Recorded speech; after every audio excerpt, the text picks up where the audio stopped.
March 1st, 1994, Terminal 1 Arena, Munich. The screaming crowd of 15,000 fans pressed against the barriers, their voices creating a wall of sound that could be heard 3 blocks away. This was supposed to be the night that cemented Nirvana's European dominance.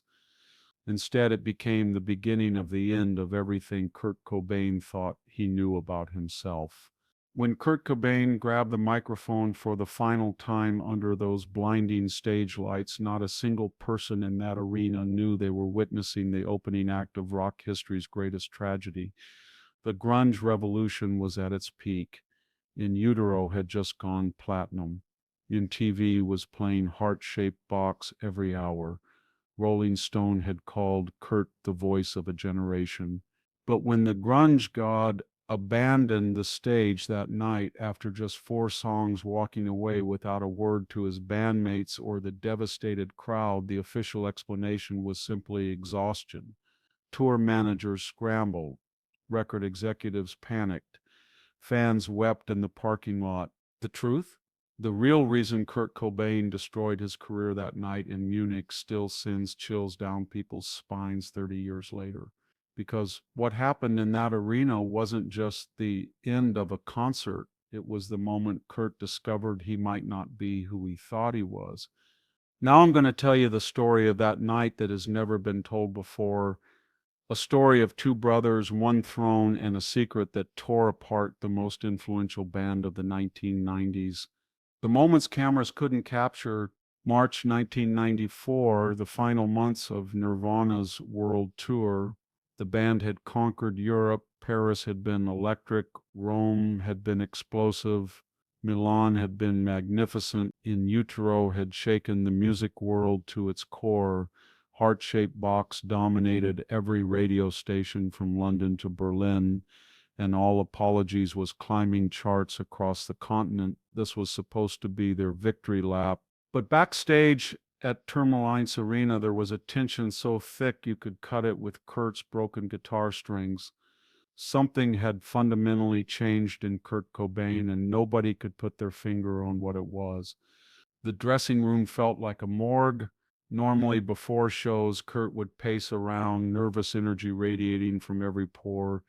He'd tune his guitar obsessively, crack jokes with Dave, argue about set lists with Chris. The pre-show ritual was always chaotic but familiar. Tonight was different. Tonight, Kurt sat in the corner like a man condemned to death.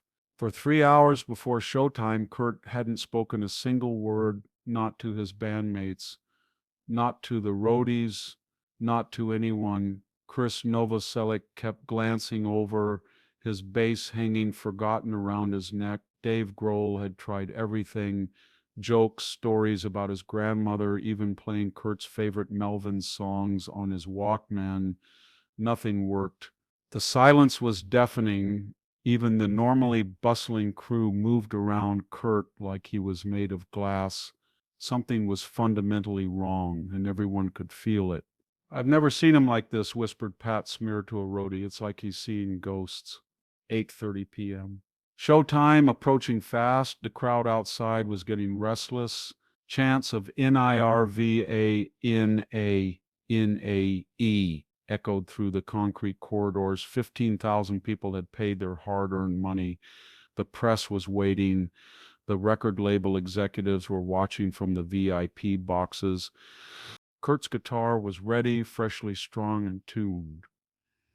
In His amplifiers had been tested 3 times. His backup guitars were positioned perfectly on their stands. Everything was prepared for another legendary Nirvana performance. Everything except Kurt himself. He sat there like a statue, staring at something nobody else could see. His blonde hair hung like a curtain over his face. His usual pre-show energy, that manic, beautiful chaos that made him Kurt Cobain, had been replaced by something that looked disturbingly like terror. Dave approached him cautiously, like you might approach a wounded animal. "Hey, Kurt, you ready? The crowd's going insane out there." Kurt slowly lifted his head. When he looked up, Dave felt his stomach drop. In those pale blue eyes was something Dave had never seen before in all their years together. Pure, unadulterated fear, not stage fright, not nervousness. Fear, Dave, Kurt said, his voice barely above a whisper, each word deliberate and hollow. I can't go on stage tonight. What do you mean? Dave's confusion was total. This was one of Nirvana's biggest European concerts. 15,000 tickets sold in under an hour. Media from 12 countries. MTV was filming for a special. This wasn't just any gig, this was history in the making. Kurt didn't answer immediately. Instead, he reached into the inside pocket of his worn denim jacket and pulled out an envelope.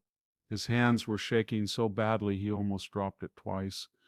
The envelope was cream-colored, expensive-looking, professional. On the front, written in perfect black ink, was just one word, Kurt.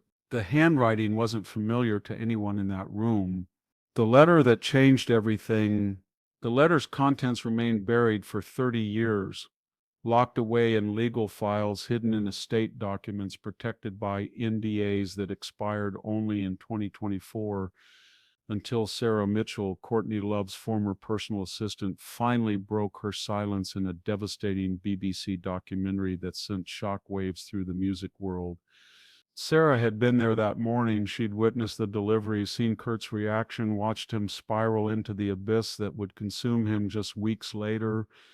According to Sarah's testimony, the letter had appeared in Kurt's hotel suite at the Munich Hilton like a ghost. No delivery service, no hotel staff member remembered bringing it. The front desk had no record. Security cameras showed nothing. It was as if the letter had materialized from thin air, left on his pillow like a death sentence. Kurt found it when he woke up, Sarah recalled, tears streaming down her face 30 years later. He read it 3 times before he even acknowledged I was in the room. By the third reading, he was white as a sheet. His hands were shaking so badly he could barely hold the paper. The letter itself was typed on expensive letterhead. No return address, no postmark, just those 5 devastating lines that would haunt Kurt Cobain for the remaining 34 days of his life. Dear Kurt, I now know the truth. Our father told me years ago before he abandoned us both. You are not part of our family. You never were. But tonight in Munich, your real family is coming to collect what's ours. If you go on stage, if you pretend to be me one more time, you'll lose everyone and everything you love. This is my final warning. Don't make me take back what you stole. DC. Sarah watched Kurt read those words. She watched his entire world crumble in real time. He looked at me, Sarah remembered, and asked, "Who is DC?" I had no idea. I'd been working for them for 2 years, knew everything about Kurt's family, his history, his relationships. But DC, that name meant nothing to me. But for Kurt, it meant everything. Because DC wasn't just initials, they belonged to someone Kurt had tried to forget, someone who had every reason to want Kurt's life destroyed. Dave and Chris gathered around as Kurt showed them the letter.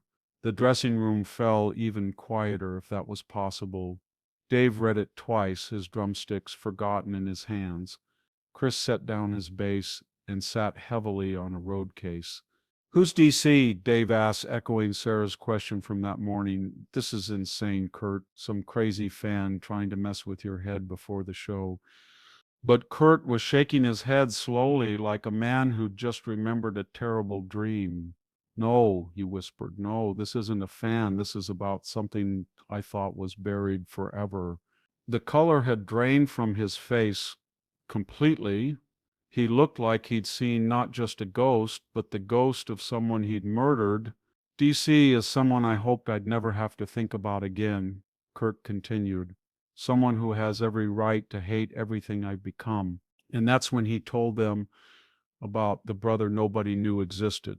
The brother who should have been king, Donald Cobain, the name that would explain everything and destroy everything Kurt thought he knew about his life. The brother whose existence had been erased from family records, whose talent had been buried in psychiatric wards, whose rage had been building for 26 years. Don wasn't just Kurt's stepbrother. According to documents that surfaced in 2023 during the settlement of the Cobain estate, Don was Kurt's twin, born 17 minutes before Kurt on February 20th, 1967 in Aberdeen, Washington. For the first 8 years of their lives, they were inseparable.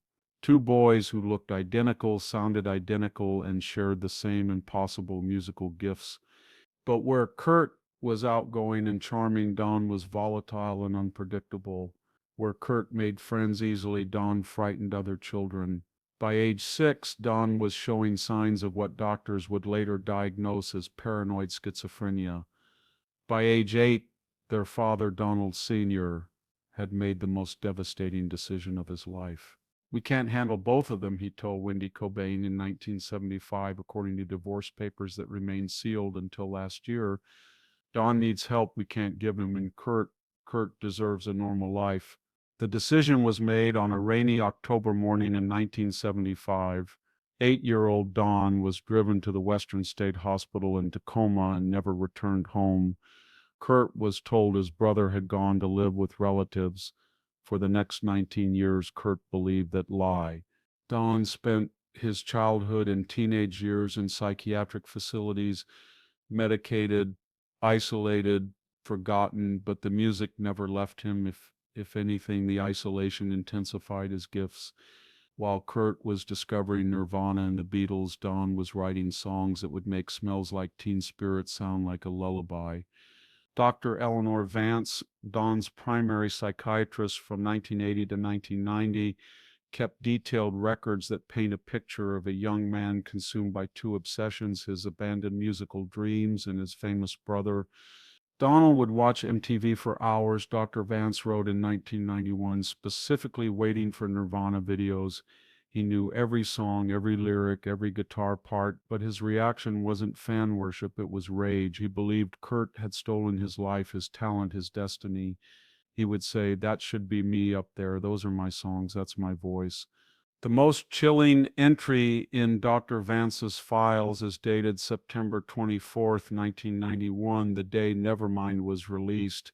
Donald has written a song he calls Teen Spirit. The melody is nearly identical to the Nirvana hit, but Donald claims he wrote it in 1989. He's becoming increasingly agitated, insisting his brother is plagiarizing his work through some kind of telepathic connection. Delusion or coincidence, I can no longer tell. But Don wasn't delusional. He was planning. For years, he'd been studying Kurt's tour schedules, memorizing his movements, learning his habits. He'd convinced hospital staff he was improving, taking his medication, ready for supervised visits to the outside world. In reality, he was preparing for the confrontation that would destroy both brothers. The escape from Western State Hospital happened on February 15th, 1994, exactly 1 week before Kurt's 27th birthday. For 2 weeks, Don followed Nirvana's European tour like a shadow. Rome, where he was spotted in the hotel lobby. Milan, where a fan swore she saw Kurt's twin in the back row. Paris, where hotel staff reported a young man asking detailed questions about Kurt's room number. He wasn't just following the tour, he was studying Kurt, learning his mannerisms, his speech patterns, his stage movements, preparing to prove that everything Kurt was, Don could be better. By the time Nirvana reached Munich, Don had been free for exactly 2 weeks. 2 weeks of watching his brother live the life that should have been his. 2 weeks of rage building toward the moment of reckoning that would happen at Terminal 1 Arena. The most terrifying part? According to hospital records, Don wasn't just Kurt's twin, he was Kurt's superior. Every psychological evaluation, every IQ test, every musical aptitude assessment showed the same result. Donald Cobain was more talented than his famous brother in every measurable way. The world had been worshiping the wrong Cobain all along. The hotel manager, Hans Moeller, who died in 2019, confessed everything in his deathbed statement. A young man came to the hotel. He looked exactly like Kurt Cobain, but thinner, paler, said he was Kurt's brother, left a letter and disappeared. I thought it was just another obsessed fan. But Don wasn't just any fan. He was carrying 20 years of rage and a plan that would destroy everything. The plan years in the making. Don had escaped from the psychiatric hospital in February 1994. For 3 weeks, he'd been following Nirvana's tour, Rome, Milan, Paris, always in the back rows, always hidden. But his goal wasn't just to watch Kurt. He wanted to reclaim what he believed was rightfully his. According to documents released in 2023, Don had been making music in the hospital for years. The melodies he wrote bore striking resemblances to Nirvana's hit songs. Was this coincidence, or was there something deeper?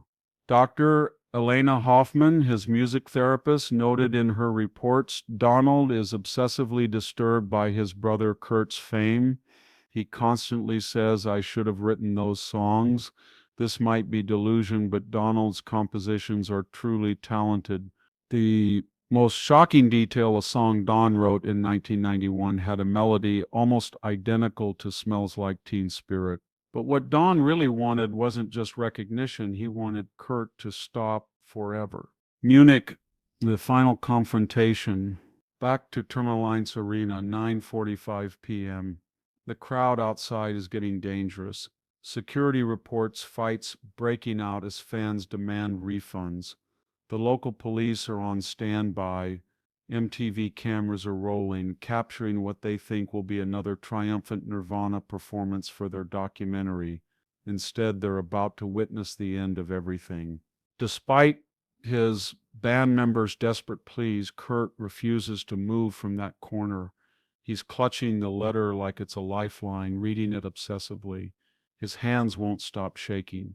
Guys, Kurt finally says, his voice cracking like he's 14 years old again. There's something I need to tell you, something about my family that nobody knows, something that changes everything. Chris and Dave sit down on road cases, the instruments forgotten. The crew backs away, sensing this is private for the next 45 minutes. Kurt tells them everything about Don, about the brother he barely remembered, about the guilt he'd carried for years, the nagging feeling that maybe he'd somehow stolen someone else's life. Very time I write a song, Kurt confesses, tears starting to flow, I feel like I'm channeling someone else, like these melodies, these lyrics, they don't come from me, they come through me. What if there was another Cobain who should have been standing here? What if everything I am is just an echo of something that was supposed to be his? Dave is stunned. In all their years together, through all of Kurt's struggles with addiction, depression, fame, he's never heard him question his own talent. Kurt, you're talking crazy. These are your songs, your voice, your pain that created all of this. Are they, though? Kurt asks, his blue eyes wild with terror. What if there was another Kurt Cobain? What if he was the real one, and I'm just the copy? The mistake. What if